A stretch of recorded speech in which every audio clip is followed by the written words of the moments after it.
Hello student, welcome to my YouTube channel smart accountancy. स्वागत है आप सभी दोस्तों का। आप लोग कैश फ्लो स्टेटमेंट की हमारी जो सीरीज चला रखी है उसको आप पढ़ रहे हैं। जो लास्ट क्लास हमने ली थी बेटा उसमें फाइनेंसिंग एक्टिविटीज के बारे में हमने बहुत अच्छे से एक्सप्लेन किया था और उम्मीद करते हैं आप सब लोगों ने वो देख लिया होगा। और उससे भी पहले की जो क्लासें हैं वो आप जरूर देख के आए होंगे। कैश इन कैश इक्विवेलेंट का क्या ट्रीटमेंट होता है, फाइनेंसिंग एक्टिविटीज के क्या ट्रीटमेंट होते हैं। और आज हमारी स्क्रीन पे आप जो देख रहे हैं कि आज भी हम आपको कैश फ्लो स्टेटमेंट की एक और एक्टिविटी को करवाने वाले हैं। बहुत सिंपल सी एक्टिविटी है। मैंने बताया था बेटा कि मैंने अभी तक ऑपरेटिंग एक्टिविटी नहीं करवाई है। देखिए ये ऐसे एक्टिविटी शुरुआत किससे होती है बेटा, ये कैश फ्लो स्टेटमेंट है, यहां से शुरू होता है।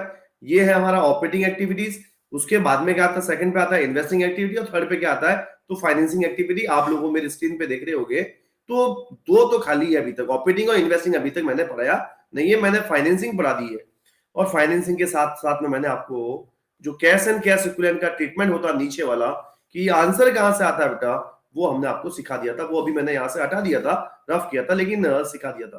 बोले यस सर। आज हमें छोटी सी एक्टिविटी है बेटा जो है उसका नाम है इन्वेस्टिंग एक्टिविटी। और देखो फाइनेंसिंग एक्टिविटी को जो मैंने बताया था बेटा तो ये तीन चीज यहाँ पर लिखी थी। देखो आप, शेयर हो गया, डिबेंचर हो गया और लोन हो गया। मतलब ये तीन चीजों से रिलेटेड है, या तो शेयर से रिलेटेड है या डिबेंचर या लोन।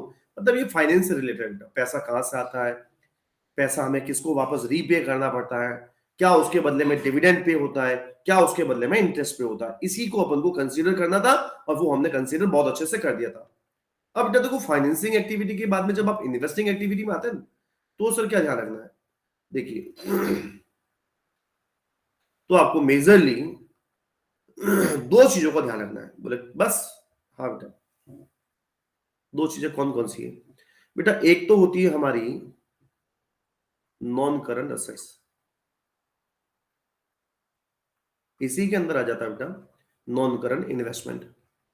नॉन करंट इन्वेस्टमेंट देखो, नॉन करंट एसेट्स वापस से दो टाइप की हो सकती है। नॉन करंट एसेट्स के अंदर फिक्स एसेट्स आता है, एक सब आता है। उसको दो टाइप से क्लासिफाई कर सकते हैं, tangible assets and intangible assets. ज्यादा डिटेल से देखने की जरूरत नहीं, बहुत इजी एक्टिविटी है। बहुत जल्दी मैं आपको खत्म कर रहा हूं इस वीडियो को। देखिए आप, सबसे पहला पॉइंट आएगा बेटा कि अगर आपने कोई इन्वेस्टमेंट किया होगा, कोई भी इन्वेस्टमेंट किया होगा, इन्वेस्टमेंट का मतलब कोई असेट्स परचेज की हो, कोई इन्वेस्टमेंट खरीदा हो, शेयर खरीदे हो, डिबेंचर खरीदे हो किसी कंपनी के, तो ये इन्वेस्टमेंट है बेटा। सबसे पहला पॉइंट मैं लिख रहा हूं, purchase of fix tangible assets. Tangible assets समझते हैं आप? बोले हाँ sir. Purchase of fix tangible assets. Second point है बेटा, देखो purchase of fix tangible assets plus में आएगा कि माइनस में आएगा, तो अब आप समझने लग गए होंगे कि सर माइनस में आएगा।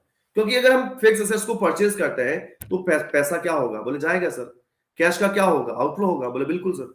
सेकंड, क्या हम परचेज करते हैं बेटा तो क्या हम वापस सेल भी तो कर सकते हैं, बोले हाँ सर। तो परचेज हो सकता है तो सेल भी हो सकता है, sale of fixed tangible assets. तो इससे फिगर कैसा आएगा बेटा, प्लस में आएगा। अगर खरीदते हैं तो पैसा जाता है और अगर सेल करते हैं तो पैसा आता है, प्लस में लिखना है बेटा। बोले ये तो बहुत सिंपल है सर। अगला पॉइंट क्या हो सकता है, इन्वेस्टमेंट हो सकता है। Purchase of purchase of investment. Sir ये इन्वेस्टमेंट कौन सा है बेटा, ये नॉन करंट है। ये कौन सा है, नॉन करंट है। करंट इन्वेस्टमेंट जो होता है बेटा उसको हम कैश एंड कैश इक्विवेलेंट में कंसीडर करते हैं। यहां पर ये जो इन्वेस्टमेंट में लिख रहा हूं बेटा, ये ध्यान रखना, ये केवल और केवल नॉन करंट इन्वेस्टमेंट है। बताइए ये इन्वेस्टमेंट अपन परचेज करेंगे तो बताइए कैश का आउटफ्लो होगा कि नहीं होगा, बोल होगा सर, पैसा जाएगा। फोर्थ, अगर मैंने इन्वेस्टमेंट परचेज किया तो हो सकता है मैं इन्वेस्टमेंट को क्या करूं, सेल भी तो कर सकता हूं, सेल ऑफ इन्वेस्टमेंट हो सकता है। बोले हाँ सर हो सकता, तो पैसा आएगा सर, बिल्कुल पैसा आएगा बेटा, प्लस में लिखेंगे। तो ये दो चीजें तो होगी सर, मतलब फिक्स असेट्स भी होगी और इन्वेस्टमेंट भी हो गया। बेटा देखो एक पॉइंट थोड़ा और ध्यान रखना, पॉइंट तो और है लेकिन मैं आपको एक पॉइंट का बता रहा हूँ। ये बेटा टेंजिबल लिखा है मैंने, क्या लिखा है, टेंजिबल। दोनों जगह आपको दिख रहा होगा, ये मैंने जो वर्ड लिखा वो लिखा टेंजिबल असेट्स। बोले हाँ सर। अब ये जो टेंजिबल असेट्स है तो इनटेंजिबल असेट्स का क्या ट्रीटमेंट होता है सर। देखिए बेटा वहां पर आपको इनटेंजिबल असेट्स भी दी हुई हो सकती है। समझा होगा कैसे, वो सुनना। ये बैलेंस शीट आपकी, ये बैलेंस शीट में दे रखी गुडविल, ये इंटेंजिबल होती है। मान लीजिए ये 2020, ये तो 2021। गुडविल यहां दे रखी है बेटा 10,000 और यहां पर होगी 15,000। गुडविल बढ़ी है बेटा। बुक्स में गुडविल वही रिकॉर्ड होती है बेटा जो आपको मैंने बता रखा था जब गुडविल का ट्रीटमेंट पढ़ाया था चैप्टर वैल्यूएशन ऑफ गुडविल। तो मैंने बताया कि जो बैलेंस शीट में जो गुडविल आती है बेटा, वो गुडविल केवल परचेज गुडविल ही आ सकती है। सेल्फ जनरेटेड गुडविल जो होती है, सेल्फ जनरेटेड गुडविल जो होती है, वो कभी भी बैलेंस शीट में नहीं आ सकती है। बोलिए तो बिल्कुल सही बात है सर, केवल और केवल परचेज गुडविल ही बैलेंस शीट में आ सकती है। तो मतलब ये 5,000 कहां से इंक्रीज हुई होगी? अरे 5,000 की हमने गुडविल क्या की होगी? परचेज की होगी। तो जो गुडविल परचेज करता है बेटा, तो वो भी हमें यहां पर दिखाना पड़ेगा, क्योंकि वो भी एक टाइप से हमारा क्या है बेटा? इन्वेस्टमेंट है। Purchase of intangible assets, purchase of intangible assets, सारी इंटेंजिबल एसेट्स कहां आएगी बेटा? वो यहां आएगी, ये लिखा मैंने माइनस में। लेकिन इसका एक थोड़ा सा दूसरा इफेक्ट भी ध्यान रखना बेटा। ये गुडविल है, कितनी देर की? बोले 10,000 15,000 थी। उल्टा भी तो हो सकता है बेटा। बोले कैसे सर? मैं बताता हूं। ये देखिए 2020 में तो है 10,000 और यहां अभी जो बची है केवल वो बची 4,000। मतलब बिगिनिंग में थी हमारे पास वो 10,000 थी, ज्यादा थी, और बाद में क्या होगी बेटा? 4,000 होगी, मतलब कम होगी। बोले गुडविल सेल होगी, तो लिख लीजिए यहां पर। नहीं नहीं नहीं बेटा, सर लिख लीजिए सेल ऑफ इंटेंजिबल एसेट्स नहीं होता है बेटा। ये थोड़ा इंपॉर्टेंट पॉइंट है। ये जो गुडविल जो कम हुई है, ये गुडविल सेल कौन करता है यार? अपने बिजनेस की गुडविल को सेल करता है क्या? अरे अपनी घर की गुडविल को कोई सेल नहीं करता है। ये गुडविल हमने क्या की होगी बेटा? अमोर्टाइज की होगी, रिटर्न ऑफ की होगी। इस गुडविल को मैंने खत्म किया होगा बेटा। गुडविल को खत्म कैसे किया होगा? गुडविल का बैलेंस डेबिट होता है, खत्म करने के लिए मैंने इस गुडविल को क्या किया होगा? क्रेडिट किया होगा। और गुडविल को क्रेडिट करके प्रॉफिट एंड लॉस अकाउंट को डेबिट किया होगा बेटा। तो सर ये हम समझ गए कि ये गुडविल रिटर्न ऑफ हुई है। और जब गुडविल रिटर्न ऑफ होती है बेटा, तो उसमें कहां कैश का फ्लो हुआ है? ना तो कोई इनफ्लो हुआ है ना आउटफ्लो हुआ बेटा। ये इन्वेस्टिंग में नहीं जाएगी। इसका एक ट्रीटमेंट होगा, वो किसमें होगा वो हम आपको बाद में सिखाएंगे ऑपरेटिंग एक्टिविटी के अंदर। लेकिन केवल और केवल परचेस ऑफ इंटेंजिबल एसेट्स ही आएगी। अगर गुडविल इंटेंजिबल एसेट्स कोई भी गुडविल हो या पेटेंट हो, कॉपीराइट हो, अगर कोई भी रिटर्न ऑफ होता है बेटा, तो that is a part of operating activity. क्यों होगा वो भी बताएंगे। सर आपने बोला था कि सर कैश फ्लो स्टेटमेंट के अंदर तो केवल कैश ट्रांजैक्शन आएगी, इसमें तो कैश जा ही नहीं रहा है। रीजन सब सिखाएंगे, आप चिंता ना करें। बोले हो गया सर, ये पॉइंट तो हो गया। फिर ये सर हम खत्म हो गई एक्टिविटी। अरे बोलना नहीं है बेटा, मैंने बोला था कि जो आइटम फाइनेंस में था, जैसे मान लीजिए ये शेयर इश्यू किया, तो शेयर इश्यू करने पर कंपनी को क्या देना पड़ता है? तो डिविडेंड देना पड़ता है। तो बताइए क्या ये डिविडेंड भी फाइनेंसिंग का पार्ट हुआ कि नहीं हुआ? बोले हुआ सर, ये तो बिल्कुल सही बोला आपने। डिवेंचर इश्यू की, इसको क्या देना पड़ा? इंटरेस्ट देना पड़ा, तो इंटरेस्ट भी फाइनेंसिंग का पार्ट हुआ। अरे ऐसा कैसा है बेटा? आप बताइए हम इन्वेस्टमेंट क्यों करते हैं? बोले शौक से सर। शौक बड़ी चीज है, मुंह में रजनीगंधा कदमों में दुनिया। अरे ऐसा थोड़ी है। हम इन्वेस्टमेंट इसलिए करते हैं क्योंकि हमें उसके बदले में कुछ बेनिफिट मिलेगा, लालच है ये। और मान लीजिए इन्वेस्टमेंट करने से हमें कोई इंटरेस्ट रिसीव हो जाता है। अरे आपने एफडी करवाई थी, उसके ऊपर इंटरेस्ट रिसीव हुआ। FD just like investment, FD भी तो इन्वेस्टमेंट है। तो उसके ऊपर मेरे को क्या रिसीव हुआ? इंटरेस्ट रिसीव हुआ। तो अगर मेरे को इंटरेस्ट रिसीव होता है बेटा, तो उसको भी आपको लिखना पड़ेगा। इंटरेस्ट रिसीव ऑन इन्वेस्टमेंट भी इन्वेस्टिंग एक्टिविटी का ही पार्ट है। प्लस में आएगा कि नहीं आएगा? बोला आएगा सर, बिल्कुल आएगा, क्योंकि आपने बोला है कि जो आइटम जिससे रिलेटेड होता है उसी एक्टिविटी का पार्ट बनेगा।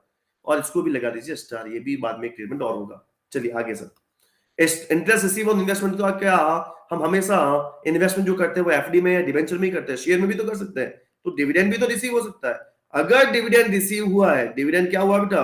रिसीव हुआ है ऑन इन्वेस्टमेंट, तो वो भी किसका पार्ट बनेगी? इन्वेस्टिंग एक्टिविटी का पार्ट बनेगी। बोले हाँ सर।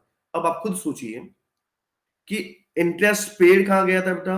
फाइनेंसिंग में गया था। डिविडेंड पेड कहां गया था? फाइनेंसिंग में, क्योंकि ये हमने इश्यू किए थे या लोन लिया था। यहां हमने इन्वेस्टमेंट किया है और यहां पर रिसीव। इंटरेस्ट रिसीव किसका पार्ट है? इन्वेस्टिंग एक्टिविटी का। इंटरेस्ट पेड किसका पार्ट है? फाइनेंसिंग एक्टिविटी का। डिविडेंड रिसीव किसका पार्ट है? डिविडेंड रिसीव किसका पार्ट है?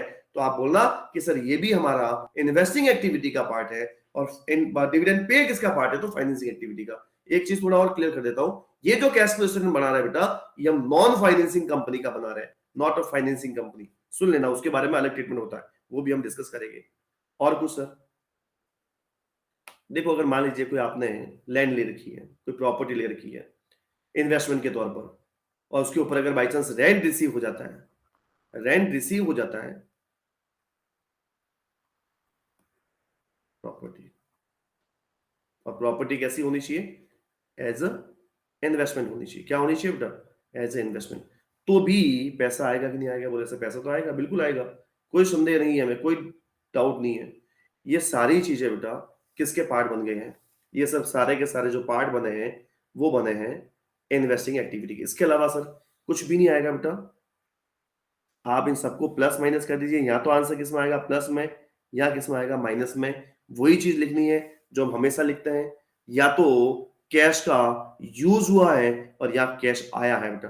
प्लस में आए तो लिखना है net cash, net cash from, और अगर माइनस में आया है तो लिखोगे यूज्ड इन, यूज्ड इन। वहां लिखा था हमने net cash from oblique used in financing activity, और यहां हम लिखेंगे बेटा net cash from oblique used in investing activities. थोड़ा सा जगह कम है, थोड़ा आप ध्यान रखिए बेटा। खत्म हो गया इन्वेस्टिंग एक्टिविटीज।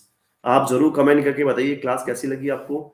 इसी टाइप से हम आपको, जैसे हम आपको अभी तक कैश फ्लो की क्लासेस दी है, इसी टाइप से हम आगे भी क्लास आपको ऑपरेटिंग की देंगे, और ऑपरेटिंग के बाद में इसकी एमसीक्यू प्रैक्टिस करेंगे, बड़े क्वेश्चन की प्रैक्टिस जरूर करेंगे क्लास के अंदर यहीं पर। Thank you very much, have a good day. ज्यादा से ज्यादा हमारे चैनल को सब्सक्राइब करें, शेयर करें वीडियो को, और लाइक करें। Thank you very much.